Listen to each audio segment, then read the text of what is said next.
दोस्तों, आज की कहानी है। ननद जी आपकी माँ मुझे घर की नौकरानी समझती है।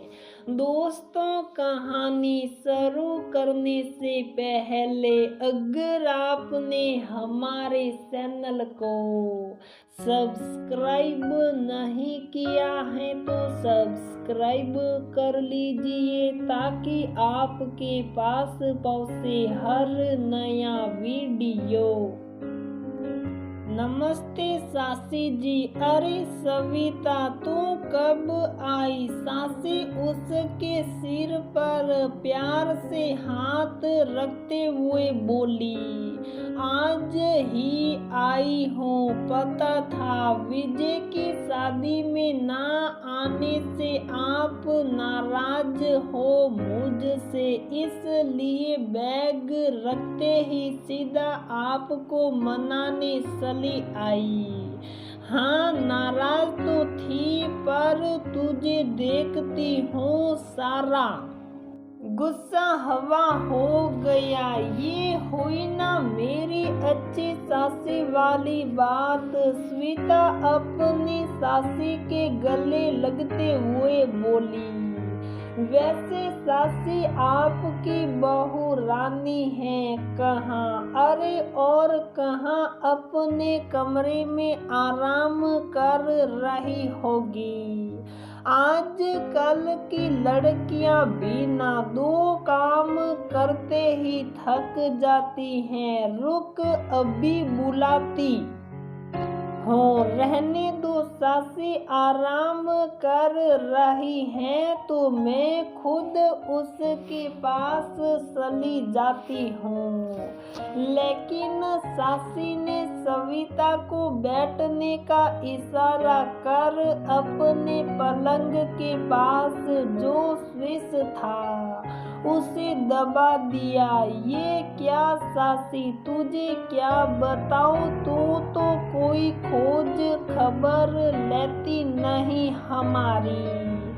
विजय की शादी के बाद से ही मेरे तो घुटनों में बहुत दर्द रहने लगा और थोड़ा भी ऊंचा बोलती हूँ तो सिर में दर्द हो जाता है। अब विजय का कमरा ऊपर है, बार बार कौन आवाजें लगाता रहेगा, इसलिए मैंने तो ये बेल लगवा ली। जब बुलाना हो बेल बजा देती हूँ।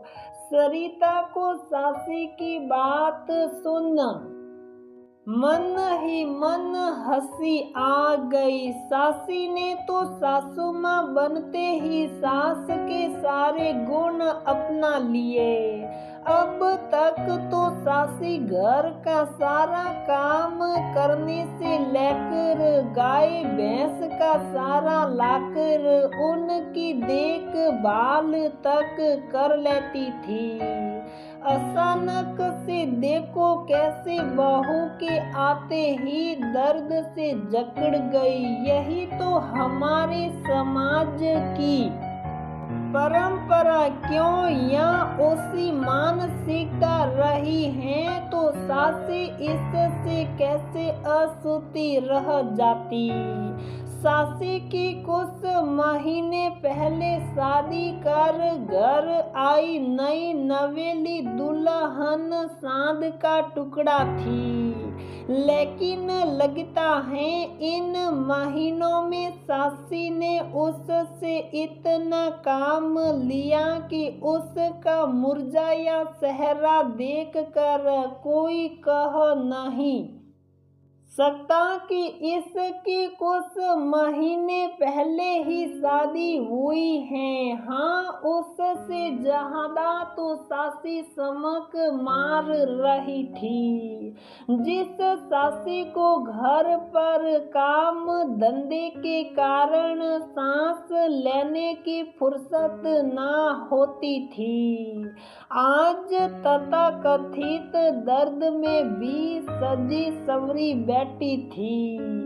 जैसे ही नई बहू सविता के पैर सुनने लगी। सविता ने उससे कहा, अरे नहीं नहीं, तुम तो मेरे गले मिलो। ना ना सविता, तू ननद है, ननद का दर्जा बहुत ऊंचा होता है। ये शहर वाली रिवाज या मत सला। बहू उसने कहा, और तूने भी पैर नहीं छुए। सासी के आंख निकालते ही वह सहम गई। जितनी देर सविता वहां रही, सासी ने अपनी बहू माला को एक घड़ी भी न बैठने दिया। सविता ने देखा माला की आंखें नींद से भारी हो रही थी। जाओ माला, अब थोड़ी देर आराम कर लो। पूरी दोपहर तुम्हारी यूं ही निकल गई। अब तो 4 बज रहे हैं। सविता, तुझे पता है ना, गांव में तो 4 बजते ही शाम के खाने पीने की तैयारी शुरू हो जाती है। वैसे भी इस समय सोना अच्छा नहीं माना जाता। चल बहू, खाने पीने की तैयारी कर ले। सविता, तो भी यही खाना खा लेना। नहीं सासी, अभी तो मैं चलूं। वैसे भी अभी मैं 2-4 दिन रुकूंगी। किसी दिन आराम से खाना खाने आऊंगी। सविता ने सारी बातें अपनी माँ को बताई। तो मुझे क्या बता रही है, सब पता है मुझे। ये तो कुछ नहीं, जब से शादी हुई है हर हफ्ते नीलम भी अपने दोनों बच्चों के साथ आ धमकती है। इतनी सी बच्ची, माँ बाप ने सोचा था कि छोटा सा परिवार है, काम का बोझ कम होगा। लेकिन उन्हें क्या पता कि यहाँ माला को इतना काम करना पड़ता होगा। वैसे मम्मी बहू के आने के बाद सब इतना बदल कैसे जाते हैं। नीलम के तो सास ससुर भी उसके साथ नहीं रहते थे, और जब कभी वे या उसकी ननद गांव से आ जाती हैं, तब नीलम कितना कोहराम मचा देती थी। सासी को लगता था कि उसकी बेटी से कितना काम लिया जा रहा है, और अब खुद उसी रास्ते। अब क्या कहूँ, मैंने तो बातों बातों में तेरी सासी को समझाना भी चाहा, लेकिन वह समझ कर भी अनजान बनती है। मम्मी विजय भी कुछ नहीं कहता, वह क्या कहेगा। वैसे भी आदमियों को कहाँ इन बातों से मतलब रहता है। मम्मी, मुझे तो माला की बहुत फिक्र हो रही है। क्या होगा उस का, तो फिक्र मत कर, सब सही होगा। अभी नहीं है, थोड़े दिनों में वह भी दुनियादारी सीख जाएगी, तब देखना। या तो तेरी सासी समझ जाएगी या फिर माला बदल जाएगी। तो ये सब छोड़ और अपनी सुना। सविता के पति की जॉब तबादले वाली थी। इस समय वह मुंबई में थी, इसलिए विजय की शादी में भी वह नहीं आ पाई थी। बड़ी मुश्किल से इस बार 1 सप्ताह का समय निकाला था और ये 1 सप्ताह देखते ही देखते पंख लगाकर उड़ गया। इस बीच माला से 2-4 बार ही बात हुई थी। हाँ, उससे लगाव काफी हो गया था। 2 साल बाद सविता के पति की पोस्टिंग अपने ही शहर में हुई, जो उसके मायके से ज्यादा दूर नहीं था। समय निकाल वह अपने मायके आई थी। शाम को वह सासी के पास गई तो देखा सासी बर्तन धो रही थी।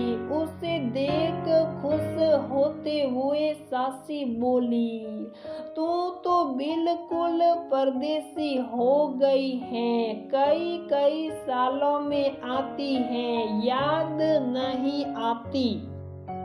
तुझे हमारी याद तो बहुत आती है, पर क्या करूं, आपके दामाद की नौकरी ही ऐसी है। अच्छा तू बैठ, मैं तेरे लिए चाय बनाती हूँ। माला कहाँ है? सासी अपने कमरे में है, उसे भी बुला लो। उसके साथ ही चाय पीते हुए बातें करेंगे। लाओ मैं बेल बजा देती हूँ। अरे वो मैंने हटा दी। फिर बात को पलटते हुए सासी बोली, अरे मेरे साथ थोड़ी देर बतला ले, उससे भी मिल लेना। जब तक चाय बनी माला भी नीचे आ गई। अरे दीदी आप कब आए? मुझे बुलाया क्यों नहीं मम्मी जी? कहते हुए वह जैसे ही पैर छूने लगी। अरे नहीं बहू, झुक मत, गले मिल ले बस। सासी अपनी आवाज में मिठास घोलते हुए बोली। चाय पीकर माला जैसे ही काम करने के लिए उठने लगी तो सासी उसे बैठने का इशारा करते हुए बोली, अरे बैठ जा, कब कब आती है, ये काम तो होता रहेगा। मुझे सासी का बदलाव देख आश्चर्य हो रहा था। फिर हम दोनों को साथ बेटा छोड़ सासी गाय का दूध दुहने चली गई। उनके जाने के बाद मैंने माला की तरफ प्रश्न भरी नजरों से देखते हुए पूछा, क्या बात है माला, तूने हमारी सासी पर जादू कर दिया। वैसे तो तू है ही इतनी प्यारी कि उन्हें बदलना ही था। दीदी उन्हें चिंता मेरी नहीं, अपने होने वाले पोते की है। अब ये तो पता नहीं वह पोता होगा या पोती, लेकिन आस वह पोते की लगाए बैठी। ताई जी ने बताया होगा आपको, इससे पहले मेरा एक मिस कैरेज हो चुका है। हाँ, सुनकर बड़ा दुख हुआ था मुझे, लेकिन ताई जी को ये नहीं पता कि ये मिस कैरेज रात दिन की मेरी इन सीढ़ियों पर भाग दौड़ की वजह से हुआ। एक दिन सीढ़ी से मेरा पैर और कहते कहते माला का गला रुंध गया। ये सब सुनकर सविता को झटका लगा। फिर खुद को संयमित कर उसने माला के कंधे पर हाथ रख उसे सांत्वना दी। इस मिस कैरेज के बाद मेरी दूसरी प्रेगनेंसी में बहुत कॉम्प्लिकेशन आ गए थे। डॉक्टर ने साफ साफ कह दिया था कि इस बार भी लापरवाही बरती गई तो फिर शायद ही। दोनों माँ बेटा इस बात से घबरा गए। डॉक्टर ने कंप्लीट बेड रेस्ट बोला है। पिताजी को भी जब डॉक्टर की कही बात का पता चला तो वह भी सासी से बहुत नाराज हुए और उन्होंने कह दिया कि इस बार बहू से कोई काम नहीं लेना, बस उसी का असर है ये। चलो इसके बाद तो सासी को अक्ल आई, वरना कितनी ही सास होती हैं जिनके सर के ऊपर से ये बातें गुजर जाती हैं। हाँ दीदी, अब तो आपके भाई भी मेरी परवाह करने लगे हैं। वैसे दीदी, मैंने तो मम्मी को अपनी दूसरी माँ ही माना है, लेकिन मम्मी तो मुझे हमेशा बहू से ज्यादा काम करने वाली मशीन के रूप में देखती है। क्या बहुएं इंसान नहीं होती, उसमें दिल नहीं होता? कितने अरमान लेकर लड़कियां ससुराल में आती हैं और यहाँ पहले दिन ही हमारे सपने चकनाचूर हो जाते हैं। कहीं सास तेज तो कहीं बहू, क्यों ये रिश्ता सामंजस्य बनाकर नहीं चल पाता? क्यों हम बहुओं के हिस्से में बेटियों सा प्यार नहीं आता? सही कह रही है तू माला, अगर हर सास बहू में अपनी बेटी और हर बहू सास में अपनी माँ देखे तो ये समस्या ही खत्म हो जाए। वैसे माला, एक बात कहूँ, सासी दिल की बुरी नहीं है, बस सास बनते ही कुछ देर के लिए भटक गई थी, लेकिन देखना धीरे धीरे उन्हें समझ आ। काश आपकी बात सच हो जाए दीदी। अरे बिल्कुल होगी, तू देखती जा। हाँ, एक बात और, इसकी बिल्कुल टेंशन मत ले कि तुझे बेटी होगी तो सब शौक मनाएंगे।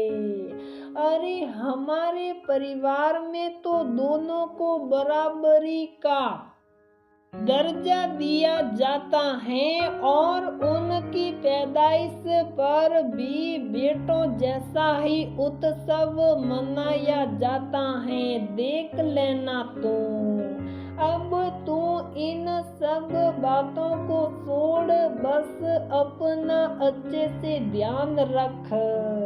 इस समय अच्छे खान पान के साथ ही खुश रहना भी बहुत जरूरी होता है।